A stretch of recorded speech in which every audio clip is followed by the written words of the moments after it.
March 13, 1895. Machisio McRory, Riverside Worsted Mill, Providence. Accidentally fell through floor hatchway where he was employed, throwing loose wool to floor below. The fall proved fatal. Misfortune. March 30th, 1895. Maggie Fagan, Thread Sales and Company, Pasco, was cleaning loom while in motion, caught hand in gears, taking off the tip end of the third finger and jammed the little one. Carelessness. November 12, 1895. James McGrath, age 38, Sales and Son Mill, Pasco. Slipped and fell into a dye tub, scalded so badly he died 6 hours later.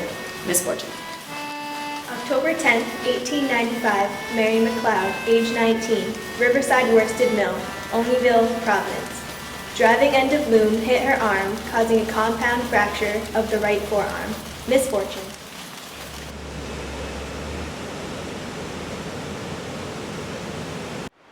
Hi, I'm Ranger Chuck Arning with the National Park Service here in the John H. Chafee Blackstone River Valley National Heritage Corridor. And for most Americans, the proposition of going to work each morning is not life-threatening. While it's true that our commutes can be tedious, even time-consuming, and occasionally threatening depending on the weather, for most of us, work itself is not life-threatening. And yet, there's an inherent risk in a lot of jobs. You know, ask people in the fishing industry, construction, firefighters, policemen, Coast Guardsmen and women. And if we remember the old motto from the Life-Saving Corps, it said, we have to go out, but we don't have to come back. We still know that many occupations still have an element of risk in them. However, much has been done historically to make the work environment and work itself far more safe. I mean, how many times we walked into a mill or a building and said, this mill has had 117 days without an accident. But how did this environment of safety come to be? Well, it didn't happen overnight, as the previous list of injuries starkly portray. Now we're here at the Boot Mill, the Lowell National Historical Park in Lowell, Massachusetts. And I'm surrounded by looms made by the Draper Manufacturing Company right in the Blackstone Valley at Hopedale. Now, one of the questions I have as I stand here among these looms, how many of these would I be responsible for? 1, 3, 6, 10? 12 or more? The pursuit for better working conditions and safe working conditions, better pay, shorter work days, fair hiring practices, were workers pushing back on mill owners and their policies to create that kind of environment. Now, how did this all happen? Who was their voice? Unions, labor unions. It was often a tumultuous struggle, filled with conflict between workers and owners. Very much like America's journey to industrialization, I refer to it as a process. So why don't you join me as we take a look at the struggle between workers and owners as they try to find common ground between profitability and a better way of life here in the mills of the Blackstone Valley. At the same time, understand the impact that these issues have on us today as workers in the modern world.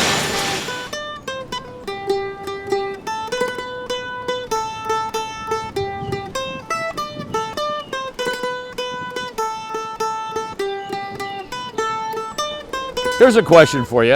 What's the connection between the Pawtucket Strike of 1824 and the Arab Spring in Egypt in 2011?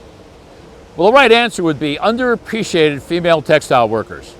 For it seems that the female textile workers at the Mahala Mill, a world-famous mill founded in 1927 in Egypt, received a pay cut that cut into their ability to put food on their table for their children and their families. After all their normal protests brought them no relief, Weedad Demirdash, a mother of 4, organized her fellow workers to go on strike. They marched out of the building and marched around the building chanting, Haunel Nijwan, Wino Rijal. Haunel Nijwan, Wino Rijal. The shamed male textile workers soon joined their female co-workers in the strike, resulting in the mill owners giving in to the strikers' demands. While the worlds of 2011 and 1824 are vastly different, the underappreciated textile worker is not. What led the Egyptian women in 2006 to go on strike were the same reasons that led the women of Pawtucket in 1824 to go on strike. Recognition that their work deserved to be fairly compensated. This little village of Pawtucket, starting in 1790 right through the 1820s, was the most important industrial village in the entire United States. This population of 3,000 individuals supported 8 textile mills, a shipbuilding industry, an iron industry, and machine shops. To learn more about this early part of America's journey toward industrialization, let's catch up with Professor Scott Molloy at the University of Rhode Island and Al Klyberg, our own local historian here in the Blackstone Valley. With the founding of industrialization in the factory system in Rhode Island way back in 1790, not even the owners or the superintendent, Moses Brown and C.M. Slater, really were quite sure where this thing was going. But if they were somewhat in the dark, the people they ended up hiring were just as confused, if not more so. But when you go from a typically agricultural lifestyle, and that's pretty much what was all around New England at that time, fishing and maritime endeavors and working the land, and then suddenly switch over to a almost completely alien way of life, working in a factory where the bells called you to work, they let you know when you could eat, when you could go home. People were in there barking out orders at you. You were suddenly working a mule, which was a piece of textile machinery, but wasn't the same mule that you had back on the farm. It was a whole different world. And so the company worked diligently to create an industrial morality where people came to work on time, stayed at work, shut their mouths, tended their machines. And for those people, and particularly Rhode Island's different than some of the other states later on, they have what's known as the Rhode Island system, which uses basically kids, and when I say kids, I'm talking 5, 6, 7 years old, and they were employed because of their little bodies, not their little minds. And they could squeeze in between some of these machines, underneath them. So if a spool or a spindle jumped off, or a piece of yarn broke, or a thread snapped, they could get under there where a larger human body couldn't do it. And so it was always fraught with danger. For the young people, I think there were a couple of things going for them. One is they kind of enjoyed the fact, coming off the farm, that now they might be with a couple of hundred other kids, which for them was probably very exciting.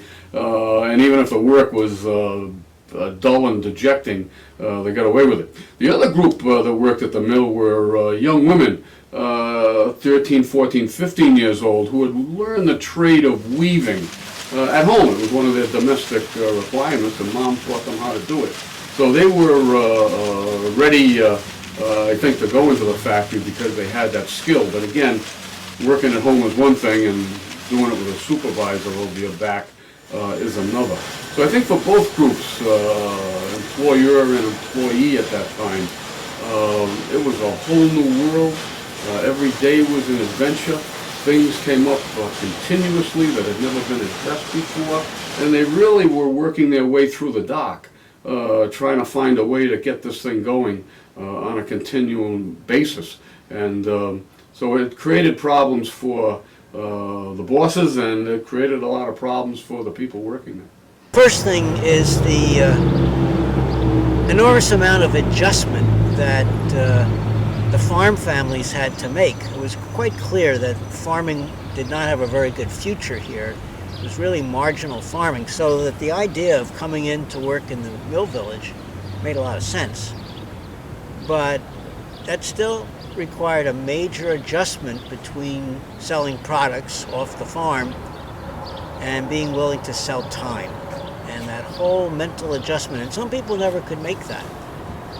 That was one thing, was the adjustment that the original workers had to do to getting up to the regulation of the bells and going to work and taking orders from the supervisors and so forth. But I think the other thing that was different related to the high preponderance of women and children in the workforce. And there are not a lot of anecdotal stories, but there are stories of children being reprimanded for not paying attention by the overseers and being hung out a window and shaken.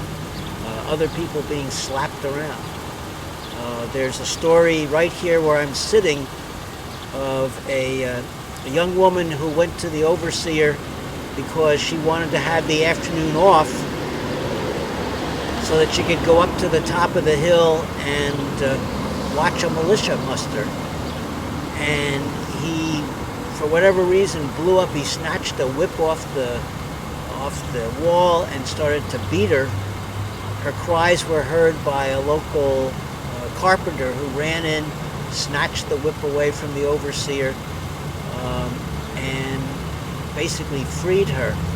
The overseer was never prosecuted because her father liked to go to the local saloon here in Ashton, and his bar bills for the next month were miraculously paid for. There are other instances where in Valley Falls and Central Falls, some of the overseers were taken to court by families of abused women and children, and the overseer pled his case that he was just substituting the parental oversight to these people, and while he was admittedly rough on them, he basically slapped them around. Broke an arm in one case. That was no more a reprimand than the victim would have had by a father or an uncle or something like that. So I think that what was different in those early days was that disproportionate burden that was felt by children and women being put into an industrial situation. And a mill only enhanced that danger, because these machines ran at an incredible speed, even though they were run by water wheels. Those things could go at quite a clip. And so if you put your hand, or if your hair got stuck in a machine or whatever, boy, you could lose limb or life. And the other side of it was they still practiced corporal punishment in that era. And we have at least one incident that we're aware of at Slater's Mill in about 1837, where a young kid kind of got out of hand. And they actually hanged him by his feet from one of the beams and beat him with a stick so badly that he died. And the superintendent simply left town, was never brought to justice, and that was it. And you look at the conditions in the mill. You're going from a farm where you're looking at the sun coming up and down, and now you're working with lint.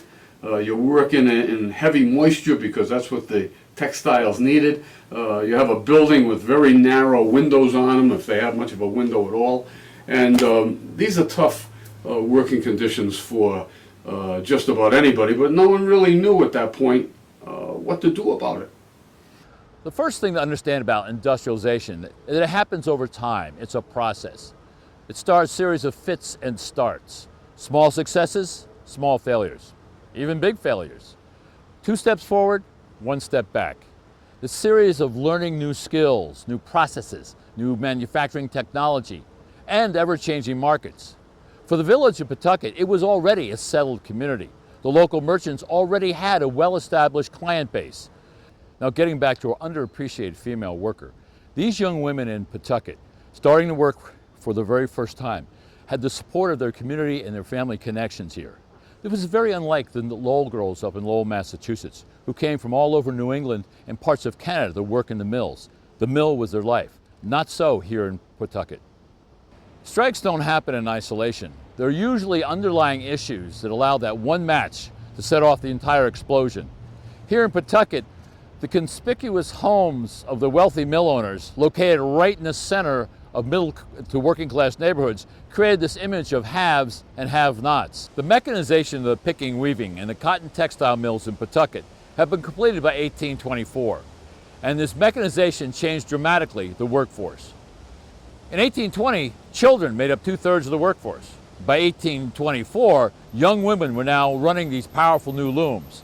This mechanization increased the pace of work and required stronger hands. Children could not compete with these younger, stronger women. On top of that, mill owners were starting to offer cash wages. 24 good water loom weavers, to whom good wages will be given, part cash or all if particularly required. The introduction of the power loom was a great opportunity for the young female weavers for increase their pay. However, it also was a great opportunity for the mill owners for increase their production significantly. From 1820, they went to 14 million yards. Up to 1824, 56 million yards. However, the textile industry was experiencing periods of overproduction and declining prices due to very volatile markets. We must remember that this journey to industrialization was a process. Mill owners and mill workers alike were learning about this new economy as they went along. It was a total learning on the job environment. The mill owners faced a general depression in 1824, and the only cost they could control was that of labor. So they decided to run the mills an hour longer and cut by 25% the wages of those who leave by the yard, the female weavers. Needless to say, there were several assumptions made prior to making that decision, and both of them misguided. First, they figured that young women new to workforce would be more easily manipulated. And two, they would not react as forcibly as their male counterparts to changes in pay or changes in working conditions. The women reacted immediately. According to the Manufacturers and Farmers Journal, the female weavers assembled in a parliament, and the result of the meeting was a resolution to abandon their looms unless allowed the old prices. the May 24th turnout has closed all the mills in the village, and they haven't run since. May 26th. The people are yet unsettled, and I think we have not seen the worst of it yet. May 27th, 11 o'clock p.m. I have just returned from one of the most gloomy assemblages of people I have ever witnessed. The street from the Pawtucket Bank across the bridge to the Desire Miller's shop is literally filled with men, women, and children, making a mob of very daring aspect, insulting the managers of cotton mills in every shape, pulling and hauling, screaming and shouting through the streets, but they have mostly now dispersed, and what is to be next, the Lord only knows. May 28th. The factories are all stopped except A.B. and Slater, who keep along in the old way as straight as a line. June 1st. This morning was alarmed by the cry of fire about 4 o'clock, which proved to be the stone factory. Without doubt it was set on fire by some person or persons, as there was found concealed in bales of cotton large coals of fire. Quick thinking allowed the fire to be put out promptly, with little damage to the mill. Clearly the fire was set. However, within 2 days, the strike was over. The Providence Patriot reported that all the mills in Pawtucket were fully operational, with an agreement between the mill owners and the employees. While nothing else is known about the specifics of the settlement, the end of the strike showed the strength of the community and the support of the women weavers. It also illustrated the tension between worker and owner, as both sides of the economic coin tried to understand the lessons learned from this strike experience, as America's journey towards an industrialized future continued on its unsteady path. March 30th, 1895, Maggie Fagan, Fred Sales and Company, Pasco, was cleaning loom while in motion, caught hand in gears, taking off the tip end of the third finger and jammed the little one. Carelessness. Hopedale is known as having this marvelously enchanting mill village landscape and a beautiful mill pond. But Hopedale was anything but enchanting 100 years ago. For in the spring of 1913, there was a major strike here against the Draper Manufacturing Company. It shared many of the similarities with the Lawrence Bread and Roses strike just a year earlier. The question before us is, were the strikers here in Hopedale as successful as the strikers were in Lawrence in the Bread and Roses strike? Fortunately, we have Professor Anne Mattina of Stonehill College here to help us solve that riddle. The Italian Socialist Federation in Lawrence decides to try something that has been used successfully in Italy in times of protest, especially labor protests. And the idea around this is to send the children of the striking workers out of the city, send them to sympathetic families in other communities so that the mothers and fathers who are on strike do not have to come home at the end of the day and see hungry kids in their kitchen, which would of course influence them to settle quickly and go back to work. If you have to say to your child, there's no money, I can't feed you, you're much more likely to go back to work quicker. So the idea took off, and it was decided that a large group of kids, well over 100, were sent down to New York City, and where the New York City socialists met them. And it was a huge event. So they left Lawrence with great fanfare, and they were greeted with an even larger fanfare when they got to New York City. They were actually a few hours late in getting there, and by the time they rolled into Grand Central Station, thousands of socialists were waiting for them. They had a parade, they paraded them through the streets, they had a huge dinner, a banquet for the kids, and there was a great deal of press, positive press, about this event. And there was a lot of sympathy for the strikers' children as they were talking about they didn't have socks, they didn't have wool coats, that they were malnourished, and all these other things. Of course, the powers that be in Lawrence were horrified by this. They were ashamed and embarrassed and angry that this had happened. So they decided to make it so they passed a law, a bylaw, forbidding people from sending their children out of town. Didn't stop the Wobblies or the workers. They gathered together another group of kids and they got to the station to send them off. And they were met by the militia on horseback. As the women were putting their children onto the train, the militia charged and started to beat them with clubs and their bayonets to keep them from giving their children over. There was a massive riot at that time. The children were all taken by police officers and the militia from their families. The parents had no idea where the children were. Again, the reaction, the public reaction to this was overwhelmingly in the favor of the strikers. It was very embarrassing for the city and the state that this event had occurred. And the other thing about this was there was national media all over Lawrence. So, there was a lot of coverage of the fact that these women had been beaten and their children taken from them. How much did the Draper management learn from the mistakes and errors that happened in Lawrence when management made some of those horrendous decisions? Well, I think they learned an awful lot.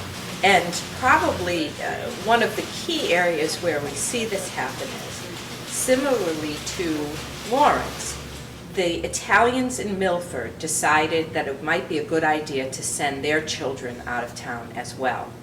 And they did so 3 different times. A young woman by the name of Palmira Miralini, who was not obviously a worker here at Draper, but very active in Italian socialist circles, accompanied the children out of town. The first group was taken to Providence on the train. There was a great deal of fanfare. There was not a parade per se, but there was music and bands and a little bit of speaking at the train station when that happened. And the children were delivered safely to socialists and Italian friends in Providence. Another group was also brought to Medford, Massachusetts, similar circumstances. And the third and final group went to Woonsocket, Rhode Island. Totally in opposition to what happened in Lawrence, there was no problem getting the children off on the train.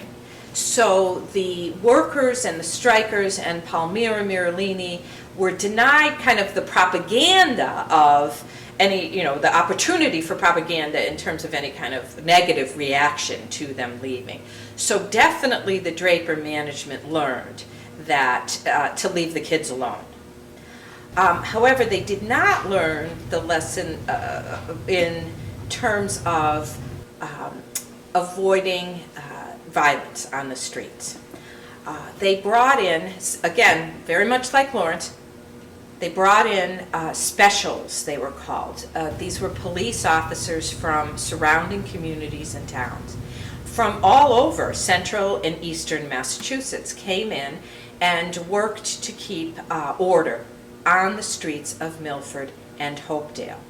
And it's very interesting in reading all of this and trying to see the distinctions between the 2 towns at this time. There almost isn't any. In terms of the influence that the Draper family had over the town of Milford and their officials. Anything that General Draper wanted, Milford responded to.